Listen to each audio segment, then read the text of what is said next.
Este es un viaje a través de un continente extraordinario. Un viaje a través del espacio y del tiempo.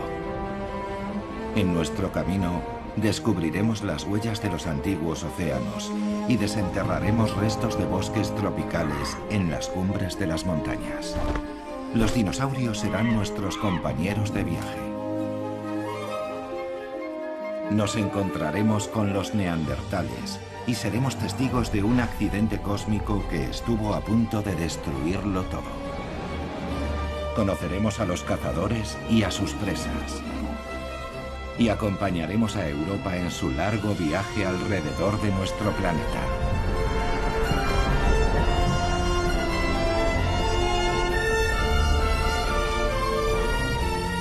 $300 millones de años. Primera parte. La gran colisión.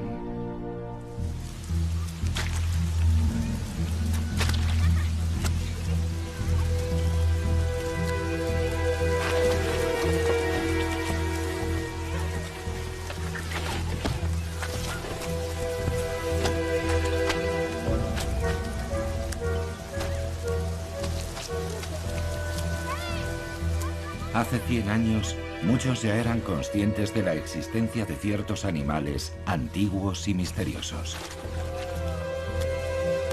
Una y otra vez salían a la superficie evidencias de una Alemania mucho más antigua, un lugar habitado por extrañas criaturas. Este solo fue un hallazgo más de aquellos tiempos prehistóricos. Los huesos de un animal legendario. La era de los dinosaurios había comenzado. Ellos dominarían la Tierra durante los siguientes 150 millones de años.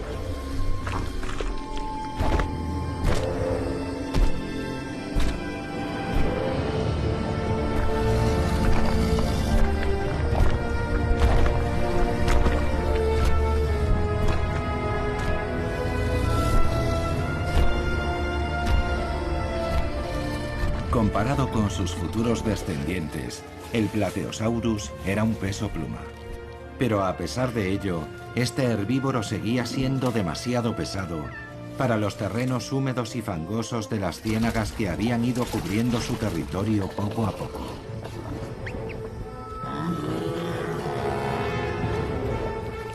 El viscoso limo los engullía como arenas movedizas.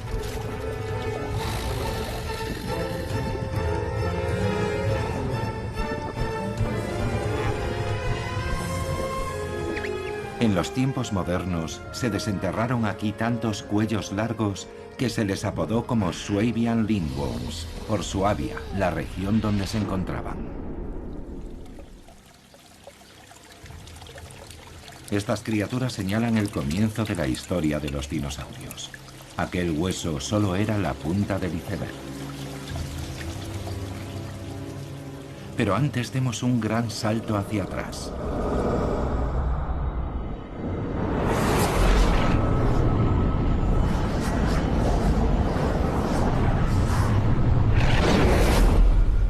El joven planeta Tierra todavía era una resplandeciente bola de fuego.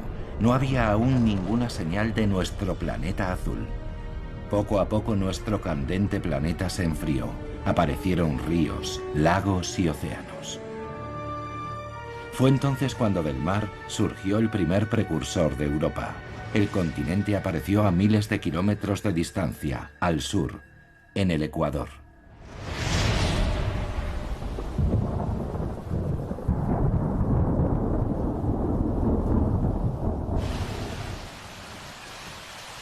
Actualmente se conoce a aquella era remota como el período carbonífero o era del carbón.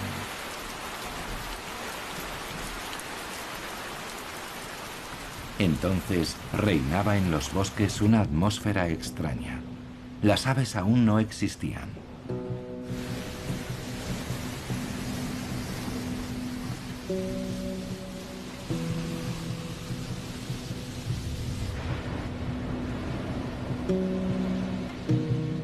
El clima era húmedo y caluroso. El oxígeno era muy abundante. Más altos, más lejos, más largos. Los helechos alcanzaban alturas de hasta 20 metros. Los gigantescos ciempiés prehistóricos llegaban a medir 2 metros de largo.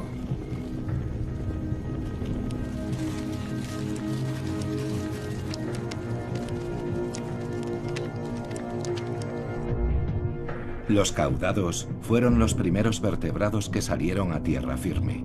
En pocos millones de años estos anfibios desarrollaron patas y pulmones.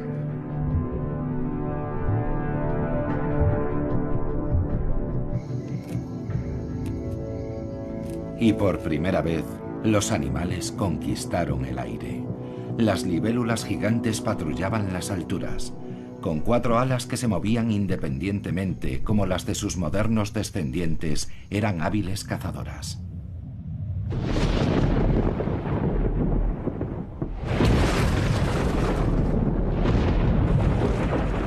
Los antiguos bosques tropicales producían enormes cantidades de oxígeno.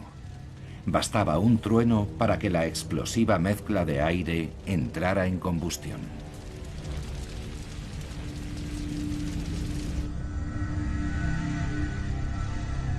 En aquel momento Europa estaba situada en la intersección de 2 vastas masas continentales.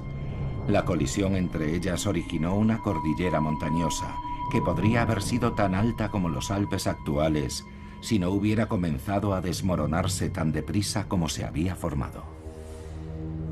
Los bosques pantanosos quedaron sepultados bajo los escombros de esas montañas, pero volvían a crecer de nuevo, solo para volver a ser inundados por las aguas del océano, que los cubrían con detritos rocosos y arenosos, un proceso que duraba millones de años.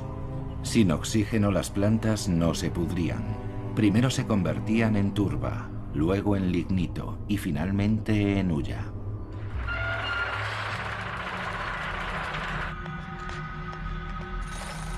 La carrera por la extracción del carbón comenzó en Inglaterra hace 700 años.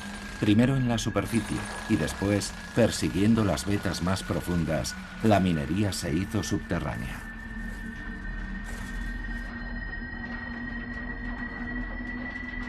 La energía almacenada inicialmente en las plantas iba una vez más a salir a la luz.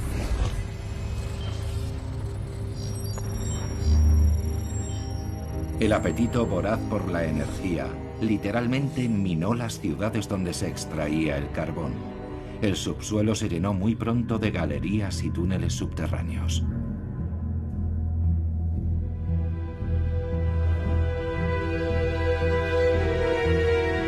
Mientras tanto, en la superficie se construían centrales eléctricas alimentadas con carbón.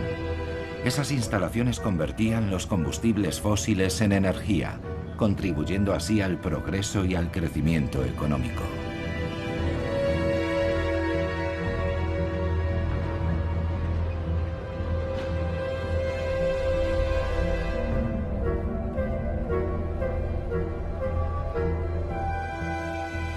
La escoria acumulada en el exterior de las minas de carbón saca nuevamente a la luz los bosques primigenios enterrados hasta entonces. Sus huellas pueden verse en los delicados contornos que los especímenes gigantes dejaron en los estratos de carbón. Los enormes helechos habían quedado inmortalizados en la piedra, al igual que los ciempiés gigantes.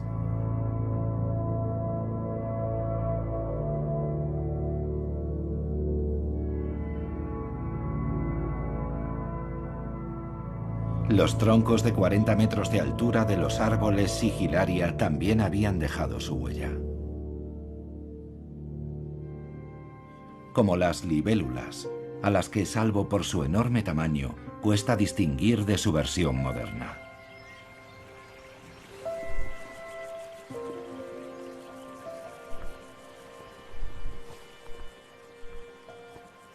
El diseño de la espectacular libélula apenas ha cambiado en millones de años.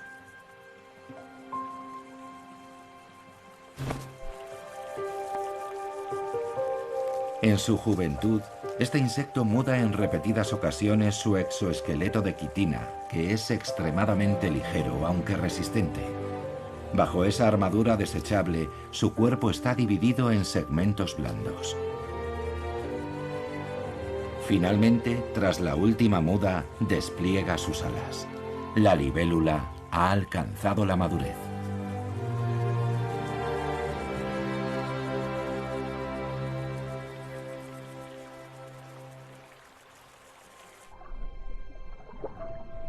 Los descendientes de los caudados tampoco se han reinventado a sí mismos.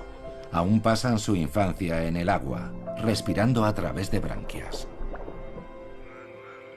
Más adelante desarrollarán patas y pulmones. Solo entonces podrán salir a tierra firme.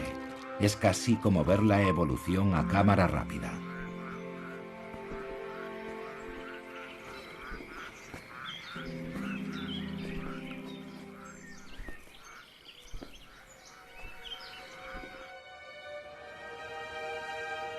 En la Europa central de la prehistoria, aquí se alzaba una enorme cordillera montañosa, de la que no queda ya casi nada.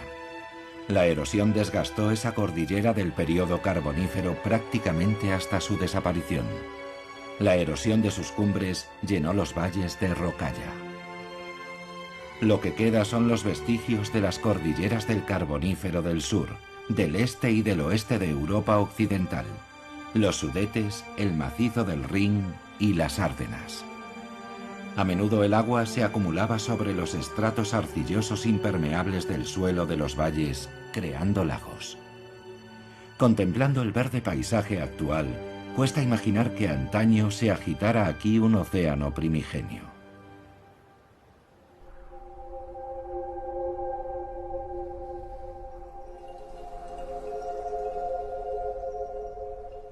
El mar de Zechstein cubría gran parte del continente europeo, desde los actuales estados bálticos a través de Polonia hasta los Países Bajos. Aún no había ninguna señal del desastre que tendría lugar en la era posterior al período carbonífero. Las temperaturas en el planeta eran abrasadoras. Aunque quedaron varados en las cumbres, los anfibios no se extinguieron. Los que lograron escapar de esas tierras áridas para regresar al agua sobrevivieron y siguieron adaptándose. Las nubes de lluvia que se formaban sobre el mar rara vez alcanzaban el interior de la masa continental, y sin la lluvia aparecieron vastas regiones desérticas. Los reptiles, con pieles y huevos resistentes a la evaporación, adquirieron una ventaja decisiva en el abrasador clima desértico.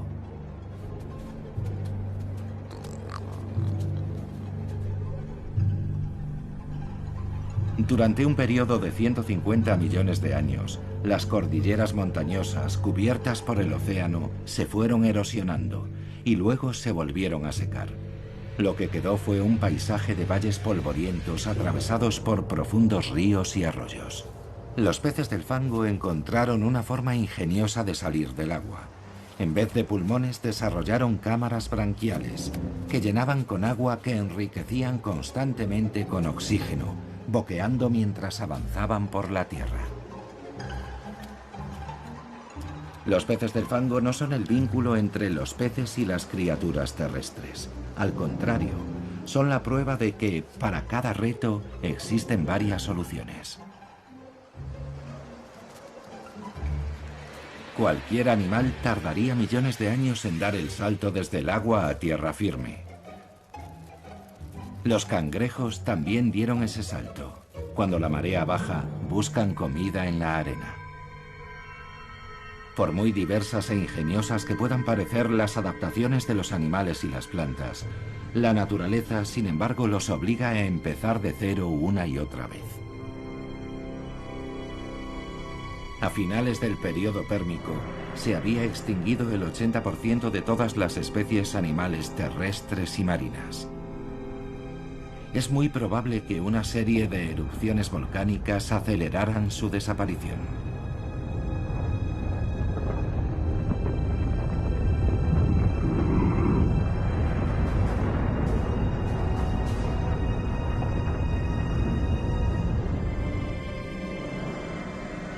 El clima era un caos.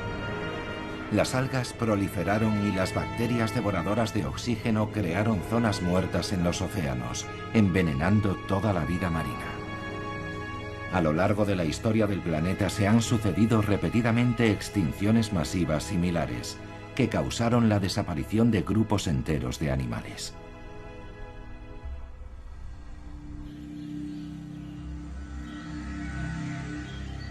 Incluso hoy siguen estando presentes las evidencias de los desiertos prehistóricos.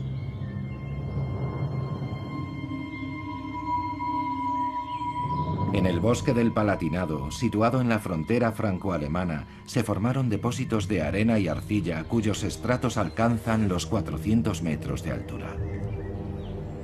La colorida arenisca cubría antaño todos los valles, incluido todo el bosque del Palatinado. Pero el viento y el agua erosionaron casi por completo la piedra sedimentaria, que era muy porosa, creando extrañas formaciones rocosas.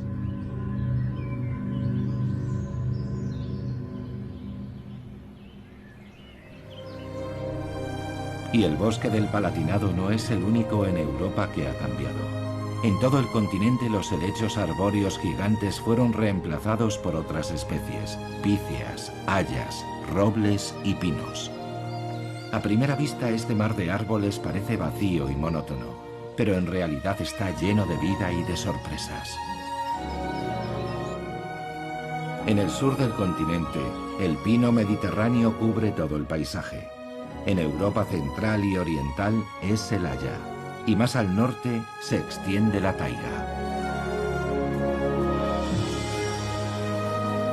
Pero aunque estos bosques puedan parecer vírgenes, hace mucho tiempo que dejaron de serlo. Aquí, la silvicultura y la caza moderna han modelado el rostro de la naturaleza. La cigüeña blanca fue una de las primeras especies que llegó a los bosques aluviales. Estas aves, que inicialmente nidificaban en los árboles, fueron las primeras en ocupar los tejados y las chimeneas, cuando los seres humanos empezaron a cambiar su hábitat. Aún así, desde tiempos inmemoriales, el bosque ha seguido siendo un lugar encantado, envuelto por el misterio. Los bosques oscuros y profundos son la fuente principal de las leyendas y de los cuentos de hadas. Por la noche aún se puede sentir el espíritu del bosque primitivo.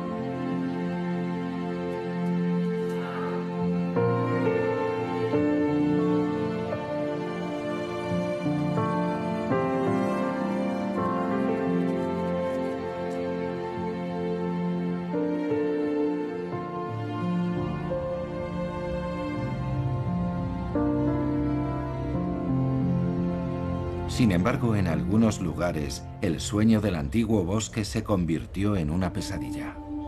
Durante siglos, el carbón almacenado durante el periodo carbonífero se esparció por la atmósfera desde los hornos y las chimeneas de las fábricas, impulsando el cambio climático. Pero en otros lugares también se plantaron hileras de píceas, creando frágiles plantaciones forestales.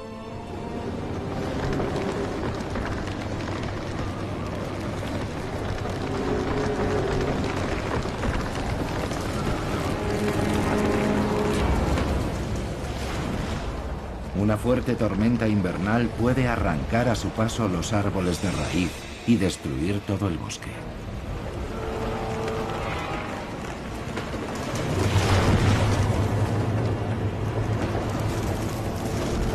Y cuando suceden esos desastres naturales, solo podemos contemplar impotentes cómo se vienen abajo los esfuerzos de muchos años de reforestación.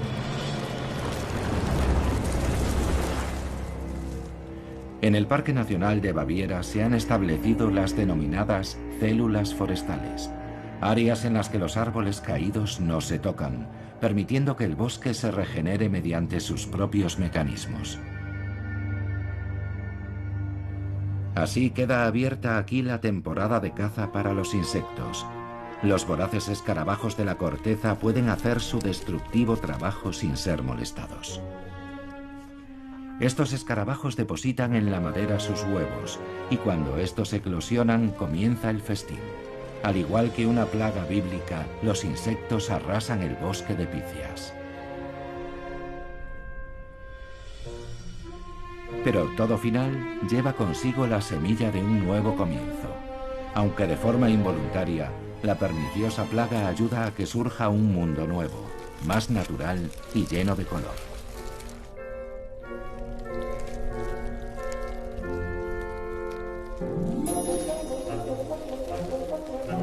Los hongos contribuyen descomponiendo la madera, de la que nacerá el bosque del futuro.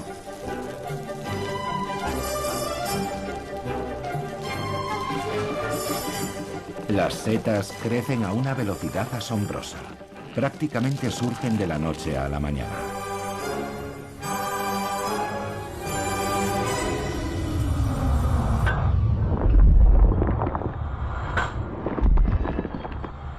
Todo ello hace que resulte difícil comprender la lentitud con la que la vida se transforma en piedra. De hecho, aun cuando parezca inmóvil, la naturaleza siempre está en un estado de cambio permanente. Continentes enteros migran, animales y especies vegetales desaparecen y surgen otras nuevas. Pero para nuestra percepción, los periodos de tiempo son tan gigantescos que solo podemos intuir el alcance de los cambios.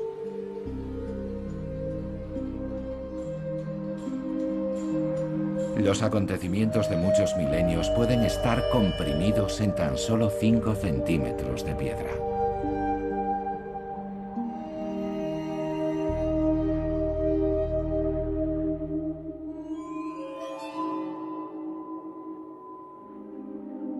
En una cantera de Baviera se revelan las evidencias de la prehistoria.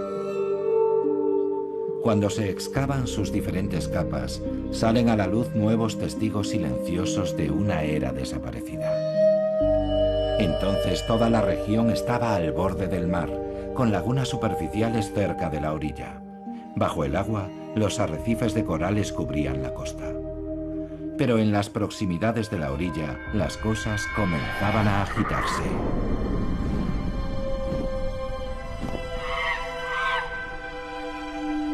Bienvenidos al Parque Jurásico de Europa. En el período Jurásico, los dinosaurios dominaban el planeta.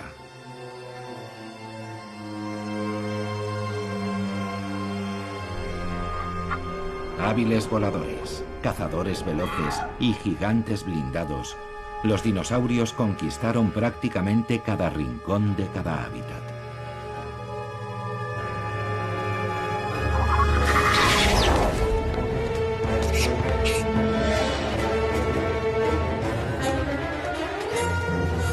En aquellas islas que hoy son montañas, vivían dinosaurios predadores muy veloces, como este Compsognathus, al que le gustaba devorar a sus parientes más pequeños.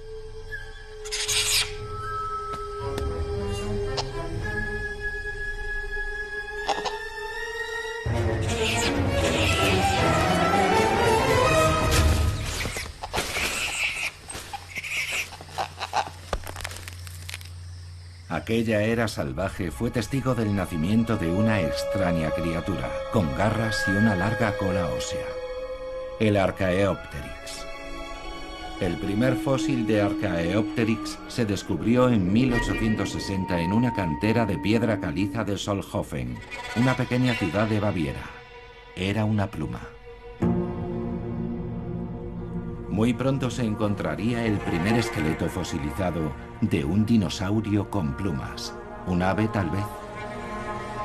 Aquellos hallazgos plantearon nuevas preguntas. Charles Darwin acababa de publicar su teoría sobre el origen de las especies.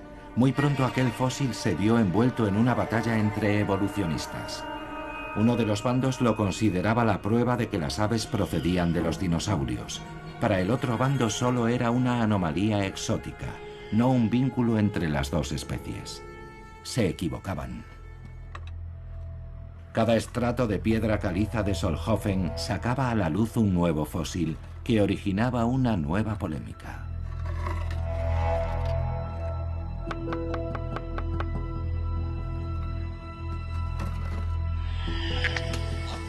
Un descubrimiento que nadie había imaginado.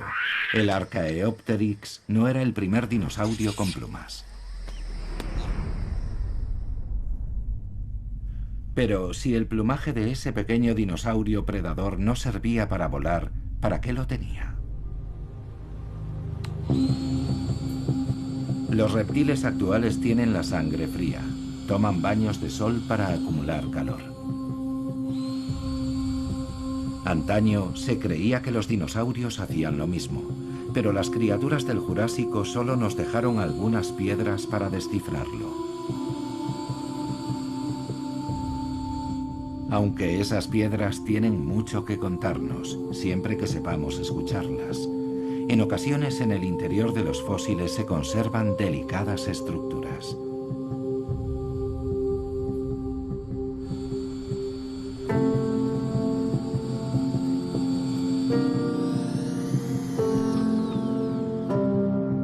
En la Universidad de Bonn, los investigadores examinan esas microestructuras.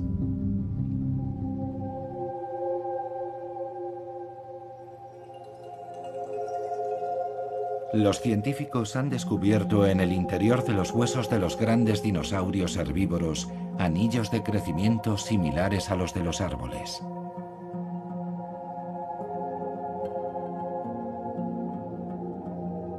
Las muestras de médula de los huesos muestran que en muchos dinosaurios los anillos aparecen espaciados en grandes intervalos.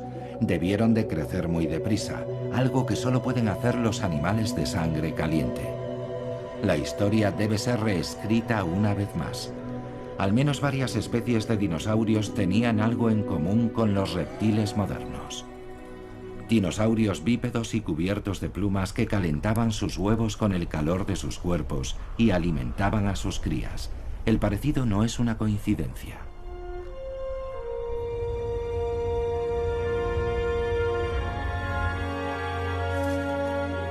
El águila real, que aquí sale en busca de una presa, desciende de los dinosaurios, al igual que el mirlo común y la golondrina.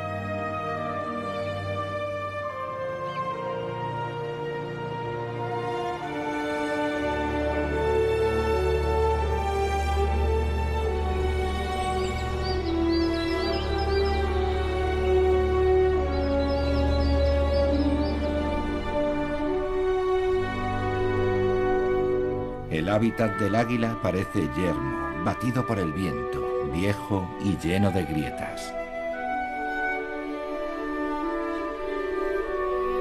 Pero las apariencias son engañosas. Las montañas de los Alpes son relativamente jóvenes. Hace solo 200 millones de años aún seguían bajo el mar. Hoy, las huellas del antiguo océano siguen encerradas en el interior de la piedra caliza alpina de Dachstein. Desde hace tiempo, las misteriosas huellas del macizo de Dachstein nos plantean preguntas desconcertantes.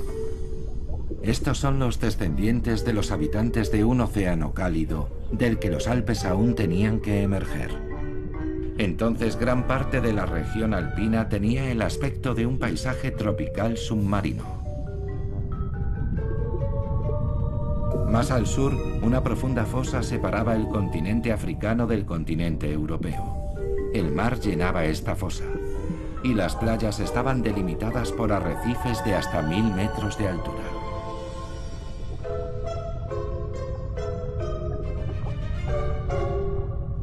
Los habitantes más pequeños de aquel mar tenían que protegerse de los dinosaurios marinos. Incluso en la oscuridad, los arrecifes alpinos no eran un lugar seguro.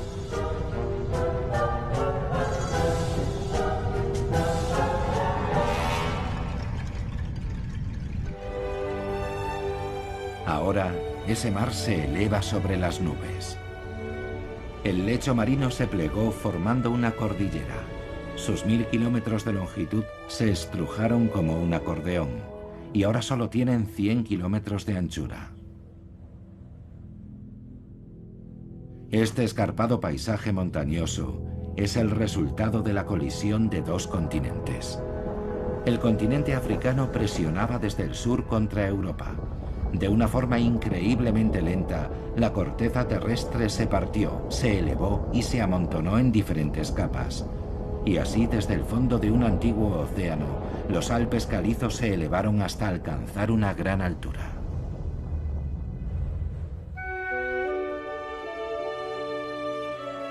El antiguo lecho marino se transformó y aparecieron los acantilados rocosos, desde los que el agua caía libremente con toda su fuerza.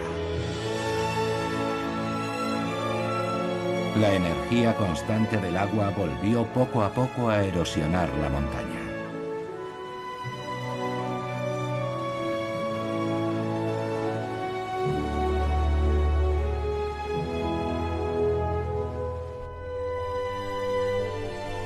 Los opiliones, también llamados segadores, han sobrevivido millones de años y han sido testigos de esos cambios.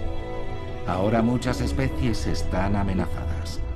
Los seres humanos están invadiendo sus hábitats. El mundo submarino de los lagos alpinos resulta tan misterioso como los océanos prehistóricos.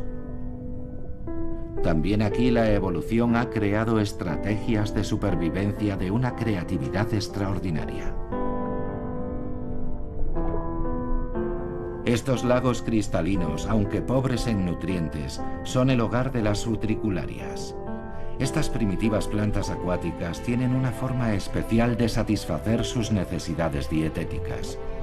Para obtener el nitrógeno que necesitan, las utricularias complementan su dieta con pequeños cangrejos y lombrices. Los animales más pequeños quedan atrapados en sus vejigas, donde son digeridos lentamente por esta planta carnívora. En la era de los dinosaurios, el antepasado prehistórico del lucio también cazaba en estas aguas.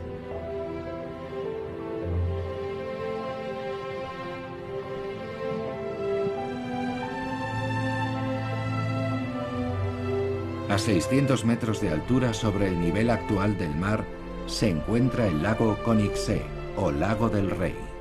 Aquí, el lucio y las plantas carnívoras cazan sobre los vestigios de los arrecifes de coral, que se elevaron hasta una altitud muy superior al límite arbóreo.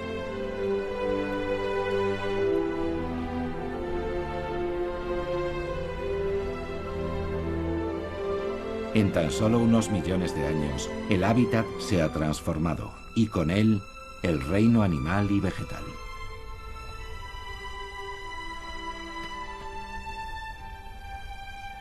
La marmota, que vive a una altitud de 1000 metros, está perfectamente adaptada al clima alpino. A diferencia de otros mamíferos, es incapaz de jadear para enfriar su cuerpo. En un clima más cálido, la marmota no sobreviviría a los rigores de sus continuas guerras territoriales.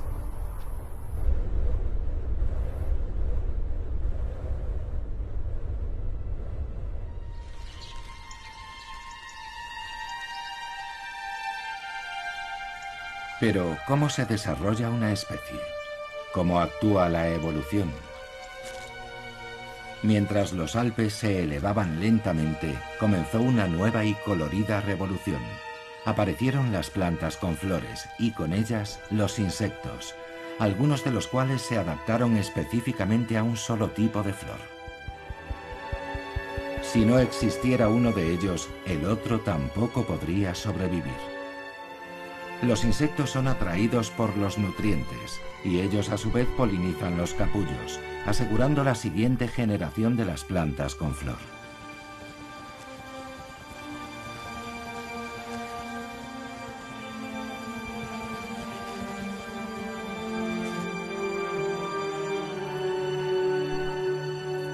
Aún se desconoce exactamente cómo empezó esta interacción o adaptación mutua.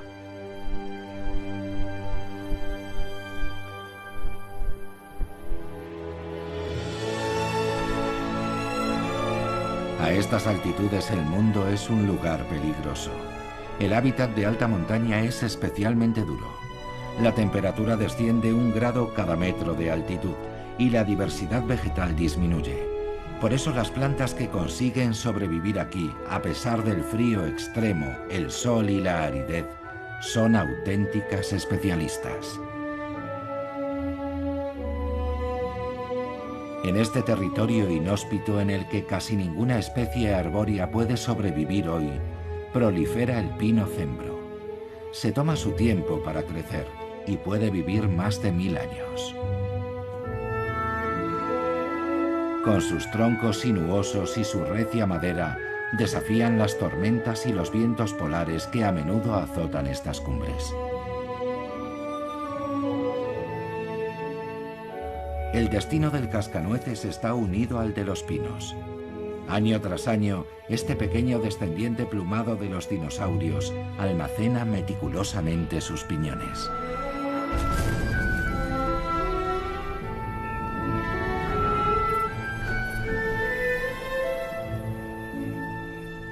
En otoño, un solo pájaro es capaz de guardarlos hasta en 6000 escondrijos.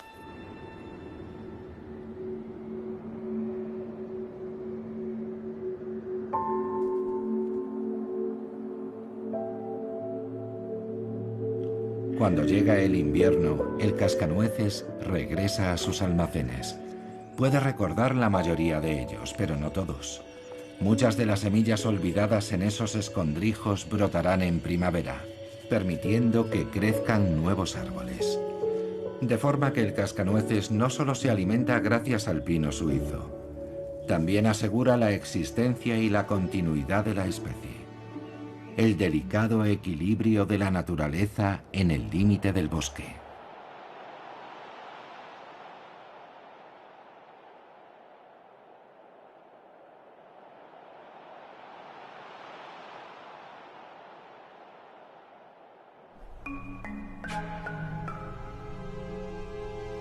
Lo que antaño era el fondo del mar, hoy es el reino de los acróbatas.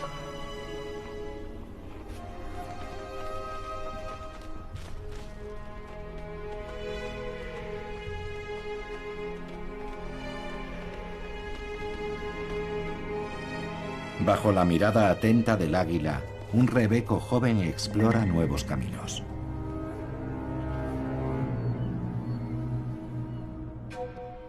A pesar de ser escaladores consumados, los desprendimientos y las avalanchas de rocas a menudo causan muchas víctimas, sobre todo entre los más jóvenes. Las águilas aparecen en escena inmediatamente. Las cabras salvajes y los rebecos recorren las escarpadas laderas rocosas de la montaña en busca de una sustancia esencial, la sal.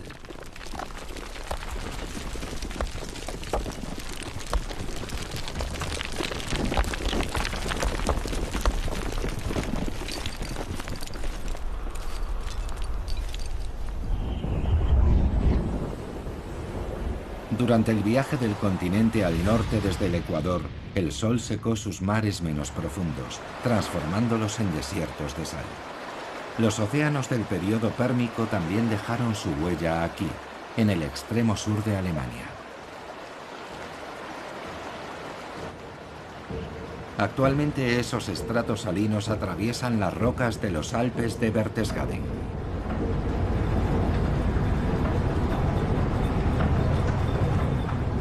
Las vetas de sal se extienden a lo largo de varios kilómetros en las profundidades de las montañas y en algunos puntos alcanzan los 1000 metros de espesor. Cuando los Alpes empezaron a elevarse, los depósitos de sal también emergieron de las profundidades, deformándose a medida que se desplazaban. Su dibujo muestra claramente la elevación de la cordillera.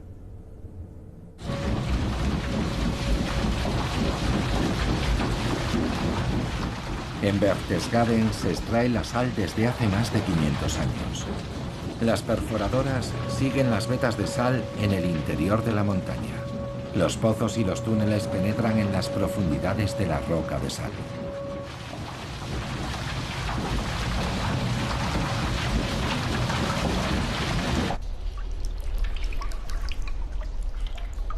El agua de la montaña también se ocupa de su extracción, lavando la sal encerrada en la piedra.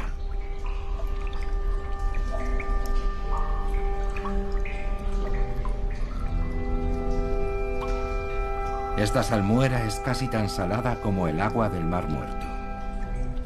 El viejo ciclo se repite una y otra vez. Cuando el agua se evapora, queda la preciada sal.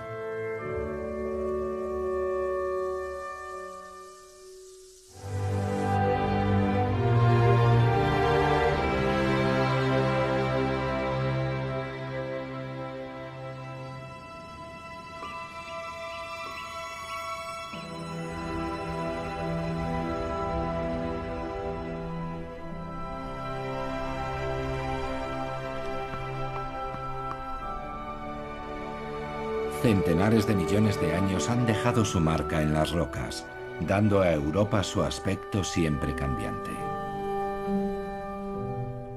Durante todo ese tiempo, los Alpes han crecido hasta convertirse en una gigantesca cordillera.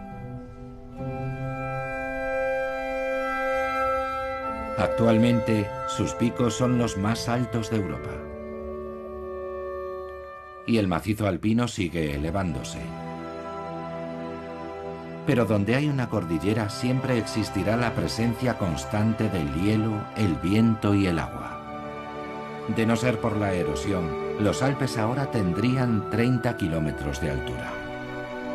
Cada arroyo arrastra un trozo de la cima hasta el valle, piedra a piedra.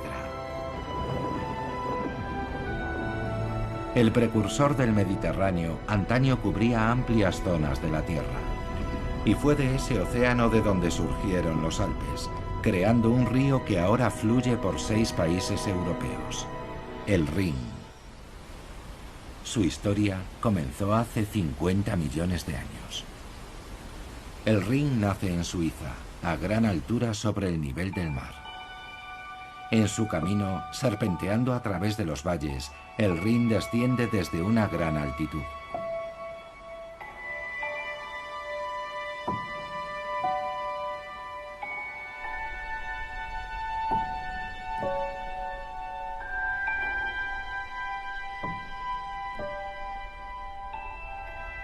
El Rin alpino arrastra a su paso arena y piedras, debido a la erosión de las cumbres de la cordillera. 7 millones de toneladas cada año. Todas se depositan poco a poco en el lago de Constanza. El río rellena así la depresión creada por los glaciares de la Edad de Hielo. El mismo lago de Constanza fue labrado sobre la corteza por las lenguas de los glaciares. En su retirada, estos dejaron un gran lago formado por el agua del deshielo, rodeado de altos muros de rocas. Cuando esos diques reventaron, el Rin alpino se abrió paso hacia el oeste, uniéndose al todavía joven Rin superior.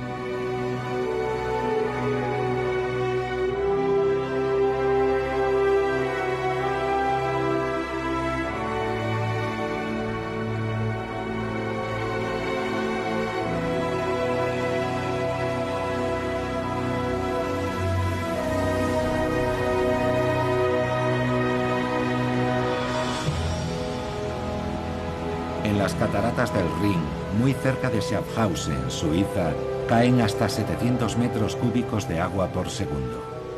Es la segunda cascada más alta de Europa.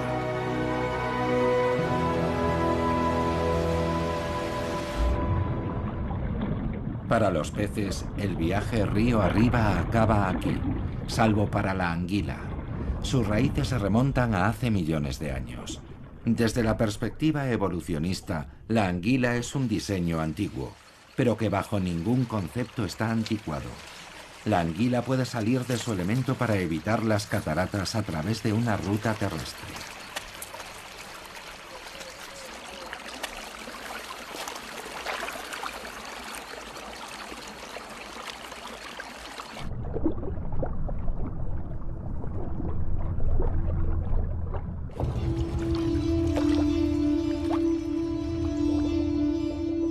Se cree que el reinado de los dinosaurios llegó a su fin abruptamente hace 65 millones de años, con la colisión de un meteorito. Pero ese no fue realmente el final de su historia. Sus garras solo recuerdan ligeramente a los dinosaurios predadores de los periodos Cretácico y Jurásico. Pero el mirlo acuático es uno de sus descendientes vivos. De hecho, todas las aves son familiares lejanas de los pequeños y veloces dinosaurios predadores, algunos de los cuales tenían plumas. La lavandera cascabeña es una diestra cazadora de pequeños insectos, pero sus antepasados difícilmente se transformaron en acróbatas aéreos de una generación a la siguiente. Como todo en el curso de la vida, también esa transformación fue probablemente un proceso salpicado de formas intermedias y transiciones.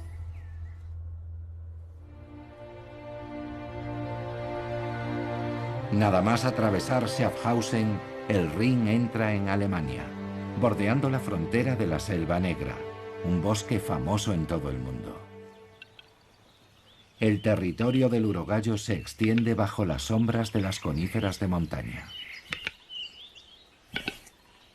El macho no es un as del vuelo, pero presume de un plumaje espectacular que demuestra a las hembras que su pretendiente sería una pareja sana.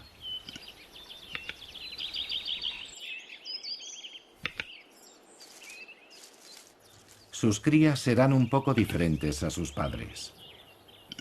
Aquellos que pasen sus genes a la siguiente generación definirán las condiciones en su entorno, tal como ha sucedido en el mundo durante 4.000 millones de años. Funcionó. Las hembras acuden alborotadas.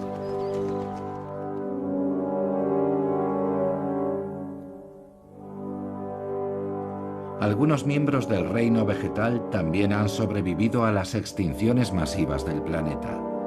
Las primeras coníferas aparecieron hace mucho tiempo, en el período carbonífero. El abeto blanco es uno de sus ancestros. Crecen en las colinas de las regiones del centro y del sur de Europa y pueden alcanzar los 65 metros de altura. Estos árboles son un ejemplo vivo de los trucos que la evolución ha empleado con gran éxito desde tiempo inmemorial. Producen semillas protegidas y ricas en nutrientes y también polen aéreo, todo en un solo árbol.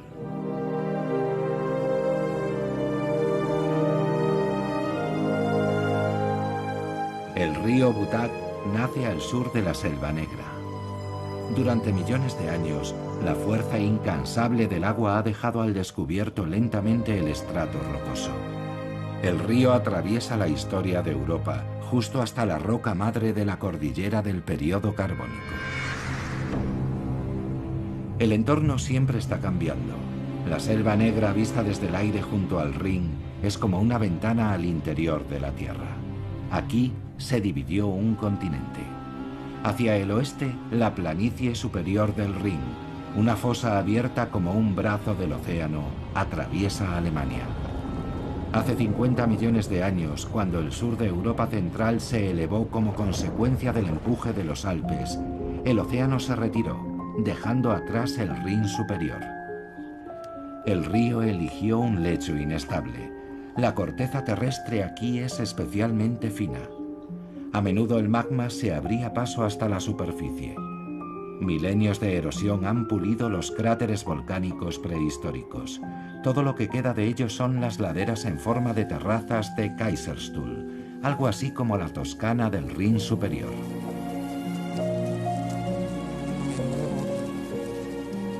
Los volcanes extintos son un terreno fértil para muchas formas de vida.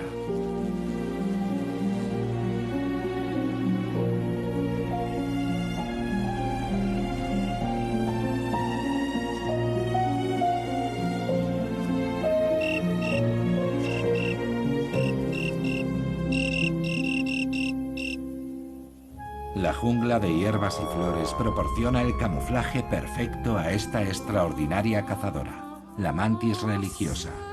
Es la época de celo y la hembra está hambrienta.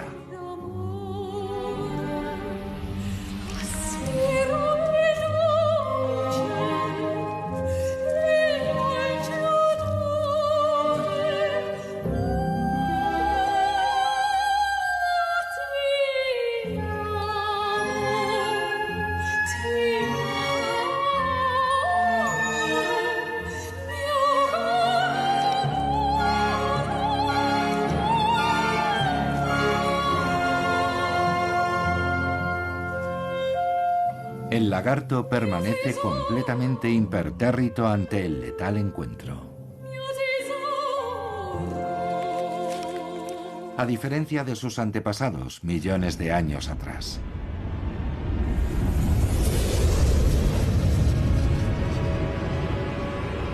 Esta colisión pudo ser el final de la era de los dinosaurios.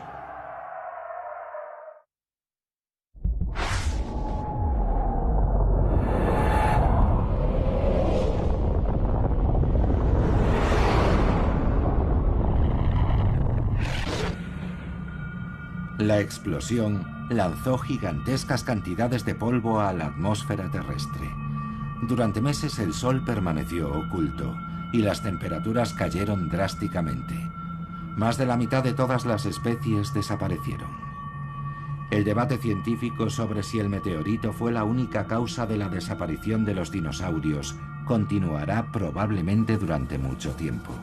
Pero una cosa es segura: había llegado la hora de los mamíferos. A la sombra de los dinosaurios aparecieron los primeros mamíferos. Eran criaturas pequeñas y humildes. Con la salida de los reptiles gigantes del escenario, el camino para ellos quedó despejado.